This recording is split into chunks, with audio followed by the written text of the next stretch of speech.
Hello everyone, let's continue with the question discussion on vitamins.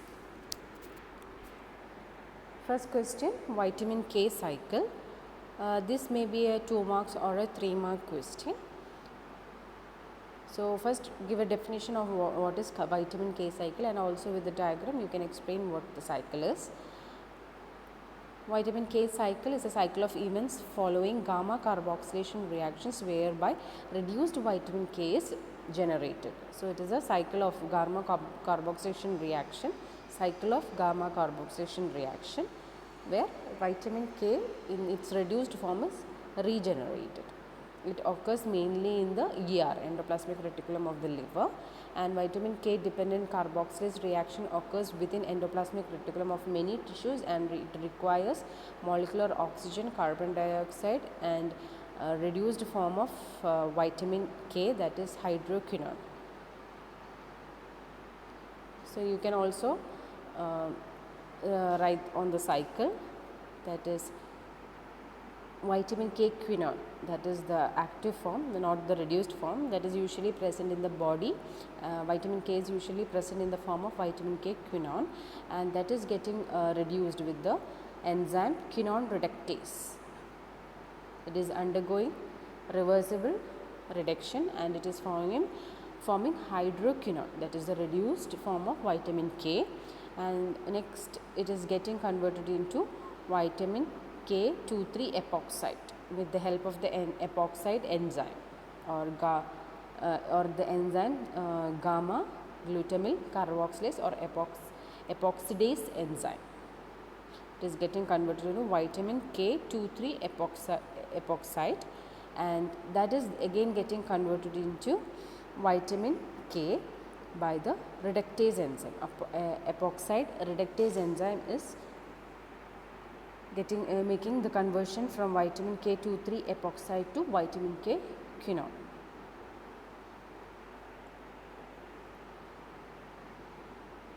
Next question, it's the functions and deficiency manifestation of vitamin E. So first you need to give a brief description on the functions. So according to the marks you can add the number of functions, and also deficiency manifestation you need to mention all, and the description on the functions you can add up according to the marks. So if it is only 3 marks you can write only the headings for the functions, and if it is if it is for 2 marks you just need to write the headings. If it is more than 2 marks, if it is 3 marks and all, you have to give a small description on each functions. First one, it is the most powerful natural antioxidant, and it is helping in free radical scavenging. Most of the antioxidants are helping in free radical scavenging. So one of the important vitamin which is most powerful antioxidant is vitamin E. So it is helping in free radical scavenging. Free radicals generated has to be inactivated. Vitamin E quenches the lipid peroxidation chain and protects the plasma protein from the attack of free radicals. And next function, it is the first line defense against lipid peroxidation. Next one is it protects RBCs from hemolysis. Same function like free radical scavenging only. It is attacking the free radicals, and it is quenching the free radicals so that the cell is not lysed. So it is also protecting the RBC cells. Free radicals attacks the biomembrane, and this vitamin E is preventing the peroxidation so that free radicals is not being generated, and it helps in keeping the structural and functional integrity of RBCs and all other cells. Next one is it protects most lipophilic molecules susceptible to oxidant injuries like PUFA, phospholipids having PUFA, then present in the cell membrane, lipoproteins which is present in the cell membranes, then RBCs, mitochondrial membrane, retina. All these cells are protected by the oxidant injuries.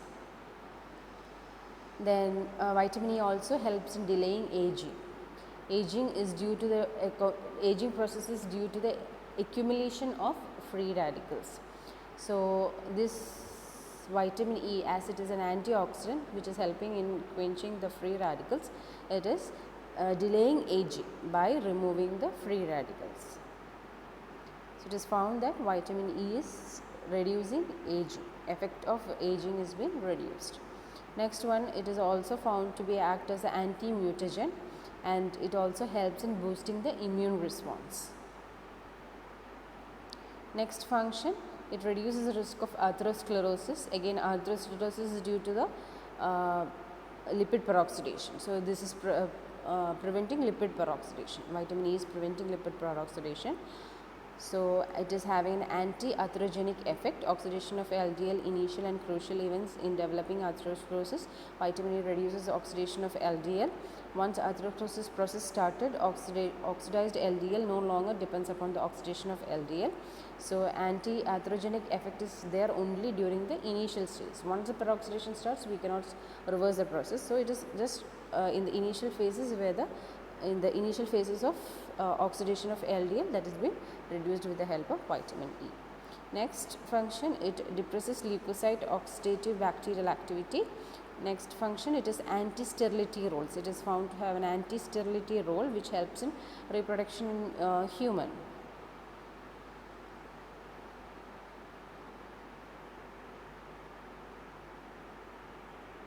Next, you can mention about the deficiency manifestation. Deficiency manifestation, first one is anemia. Anemia, as we said, one of the function of vitamin E is to maintain the structural and functional integrity of RBCs. So if vitamin E is deficient, free radical attacking will be more on the RBC cells, and it can lead to more lysis of RBC, therefore it can lead to anemia. So anemia due to the RBC lysis, increased membrane fragility. Next, deficiencies can be the neurological problems like derailed milestone in premature infants, then hypotonia, hyporeflexia in children, then spinocerebellar ataxia, skeletal myopathy, pigmented retinopathy, neuropathy, demyelination, progressive neurological symptoms, etc. Then another deficiency of vitamin E in infants can lead to retinopathy of prematurity, ROP, retinopathy of prematurity, mostly in infants.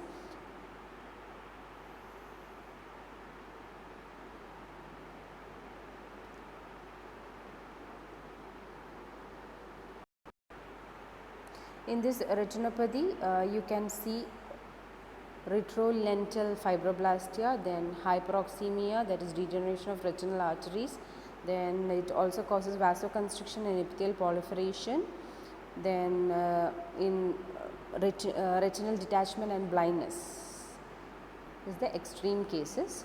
So if there is an early oral administration of vitamin E, we can reduce the severity. Next question is function of vitamin K. It can be a 2 marks or a 3 mark question. So vitamin K mainly in clotting. Vitamin K dependent clotting factors are there, that is factors 2, 7, 9 and 10.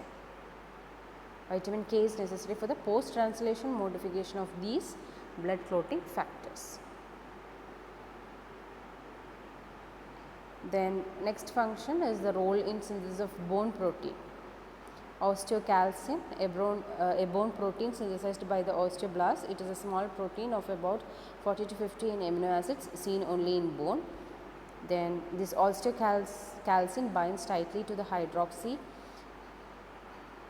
apoptite crystals of the bone, and this requires gamma carboxylation. So the maturation of osteocalcin, that is binding tightly with the hydroxy apoptite crystals of the bone, it requires gamma carboxylation, and that gamma carboxylation is done with the help of vitamin K dependent enzymes. Due to this mechanism, vitamin K helps the bone to retain the calcium. Thank you.